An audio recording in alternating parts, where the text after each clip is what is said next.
कांग्रेस घर बनाती है लेकिन उससे पहले ही भूकंप आ जाता है, वो भी ज्यादा तीव्रता वाला।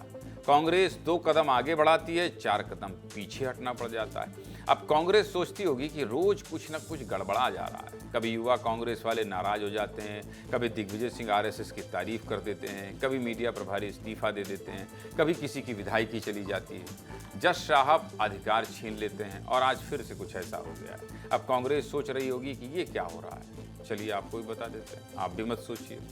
आज भूकंप मध्य प्रदेश के दतिया में आया है। असली वाला भूकंप नहीं, राजनीति वाला भूकंप। कांग्रेस विधायक राजेंद्र भारती को एमपी एमएलए कोर्ट ने 27 साल पुराने एफडी हेराफेरी मामले में दोषी ठहरा दिया है। कोर्ट ने उन्हें 3 साल की सजा सुनाई है। हालांकि कुछ आरोपों में उन्हें जमानत भी मिली है। अब इस सजा से राजेंद्र भारती की विधानसभा सदस्यता पर क्या असर पड़ेगा, ये बड़ा सवाल है। लेकिन एक और बड़ा सवाल ये है कि क्या राजेंद्र भारती राज्यसभा चुनाव में वोट डाल पाएंगे, और ये वही राजेंद्र भारती हैं जिन्होंने पूर्व गृहमंत्री नरोत्तम मिश्रा को हराया था। चलिए दोनों पहलुओं पर विस्तार से बात कर लेते हैं। पहले बात करेंगे केस की, यानी कोर्ट ने जो फैसला दिया है। राजेंद्र भारती को एफडी हेराफेरी, आपराधिक साजिश, धोखाधड़ी और जालसाजी जैसे गंभीर आरोपों में दोषी पाया गया है। कोर्ट ने अलग अलग धाराओं के तहत सजा सुनाई है। 2 धाराओं में 3 साल और 1 धारा में 2 साल की सजा सुनाई गई। हालांकि कुछ मामलों में विधायक राजेंद्र भारती को राहत देते हुए जमानत भी मिल गई है। एफडी में हेराफेरी का मामला करीब 27 साल पुराना है, जिसमें फिक्स्ड डिपॉजिट से जुड़ी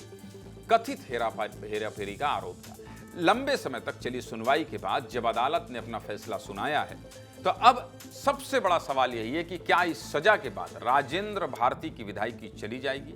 इस मामले पर वकीलों का कहना है कि सजा 3 साल की होने की वजह से विधायक राजेंद्र भारती की विधानसभा सदस्यता जाना लगभग तय है। मध्य प्रदेश में 19 जून को राज्यसभा की 3 सीटें खाली हो रही हैं। 2 सीटों पर बीजेपी के डॉक्टर सुमेर सिंह सोलंकी और जॉर्ज कुरियन सांसद हैं। कांग्रेस की सीट से दिग्विजय सिंह सांसद हैं। कांग्रेस को डर है कि राज्यसभा चुनाव में क्रॉस वोटिंग अगर हो गई तो बची हुई एक सीट भी उनके हाथ से क्या हो जाएगी, चली जाएगी। राज्यसभा का पूरा गणित भी आपको एक बार समझा देते हैं। देखिए, मध्य प्रदेश में राज्यसभा की 3 सीटें हैं, जिसमें से एक सीट जीतने के लिए 58 विधायकों का समर्थन जरूरी है। बीजेपी के पास 164 विधायक हैं, वहीं कांग्रेस के पास 65 विधायक हैं। लेकिन ट्विस्ट ये है कि 65 के 65 विधायक वोट नहीं डाल सकते। मुकेश मल्होत्रा को राज्यसभा चुनाव के लिए वोट डालने का अधिकार ही नहीं।